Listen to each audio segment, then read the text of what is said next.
உங்களுடைய இந்த பொன்னான நேரத்துக்காக நன்றி. நம்ம இன்றைக்கி பார்க்க போகிறது ஒரு சூப்பரான ஹெல்த்தியான ஒரு வெரைட்டி ரைஸ் ரெசிபி தான் பார்க்க போகிறோம். பெரிய நெல்லிக்காயை வச்சு செய்யக்கூடிய நெல்லிக்காய் சாதம் தான் பார்க்க போகிறோம். வாங்க எப்படி செய்கிறதுன்னு பார்க்கலாம். ஃபஸ்ட்டு ஒரு பாத்திரத்தில் நான் இன்றைக்கி 3 நெல்லிக்காய், பெரிய நெல்லிக்காய் அப்படி உள்ளே சேர்த்துற போகிறேன். சேர்த்துட்டு நெல்லிக்காய் மூழ்கிற அளவுக்கு தண்ணி விட்டுக்கலாம். விட்டுட்டு ஸ்டவ் ஆன் பண்ணி நல்லா கொதிக்க வைக்கலாம். பாருங்க, நல்லா கொதித்ததும் ஸ்டவ் ஆஃப் பண்ணிவிட்டு நல்லா ஆறுனதும் இந்த மாதிரி லைட்டாக ப்ரெஸ் பண்ணாவே இந்த மாதிரி வந்துடும்.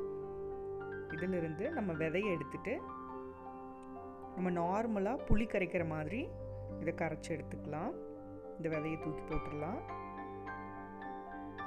பாருங்கள், இந்த அளவுக்கு கரைச்சிட்டு இதை ஓரமாக வச்சிடலாம். அடுத்து ஒரு பேனில் 1 ஸ்பூன் போல் வெந்தயம் சேர்த்துக்கலாம். மீடியம் ஃப்ளேமில் வச்சு கலர் சேஞ்ச் ஆக வரைக்கும் நல்லா வறுத்துக்கலாம். வறுபட்டதும் இதை மிக்ஸி இல்லைன்னா நம்ம இடிக்கிற கல்லில் நல்லா இந்த மாதிரி இடித்து எடுத்துக்கலாம்.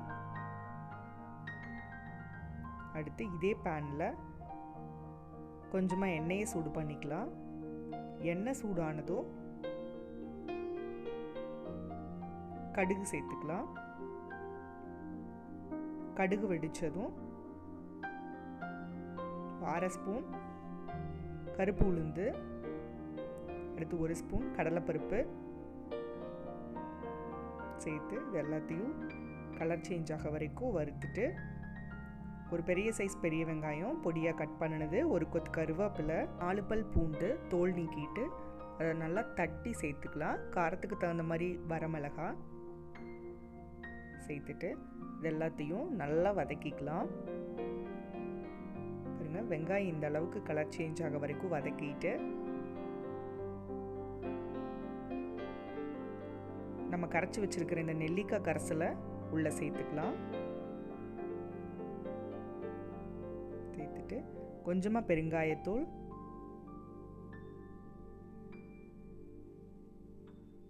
அடுத்து 1/4 ஸ்பூன் போல் மஞ்சத்தூள்,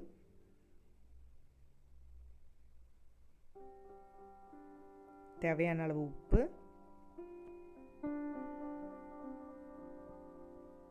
லாஸ்ட்டாக நம்ம பொடி பண்ணி வச்சுருக்கிற வெந்தய பொடி இது எல்லாத்தையும் சேர்த்துட்டு நல்லா கலந்து விட்டுக்கலாம். கலந்துட்டு இந்த அளவுக்கு நல்லா கொதி வந்ததும் நம்ம ஸ்டவ் ஆஃப் பண்ணி இறக்கிடலாம்.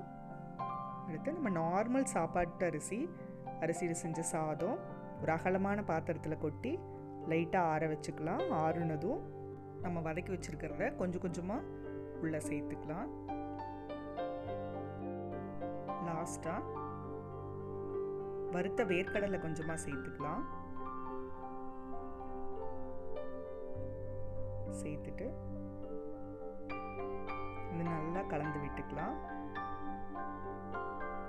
இதே மாதிரி தான் சின்ன நெல்லிக்காய் சாதமும் ஆல்ரெடி நம்ம சின்ன நெல்லிக்காய் சாதம் நம்ம சேனலில் போட்டிருக்கோம். நீங்கள் போய் செக் பண்ணி பாருங்கள். இப்போ பார்த்திங்கன்னா நம்மளோட சூப்பரான ஹெல்த்தியான நெல்லிக்காய் சாதம் ரெடி ஆயிடுச்சு. இது பார்த்திங்கன்னா குயிக்காக ஈஸியாக நம்ம செஞ்சிடலாம். இந்த சாதம் டேஸ்ட் பார்த்திங்கன்னா ஒரு லெமன் சாதம், ஒரு புளி சாதம் டேஸ்ட்டில் தான் இருக்கும். நம்ம சொன்னால் தான் இது நெல்லிக்காய் சாதம்னே தெரியும், அந்தளவுக்கு இருக்கும். ஆனால் டேஸ்ட் சூப்பராக இருக்கும். நீங்களும் வீட்டில் ட்ரை பண்ணி பாருங்கள். அறுசுவைகளும் சங்கமிக்கட்டும் அனைவரது இல்லங்களிலும்.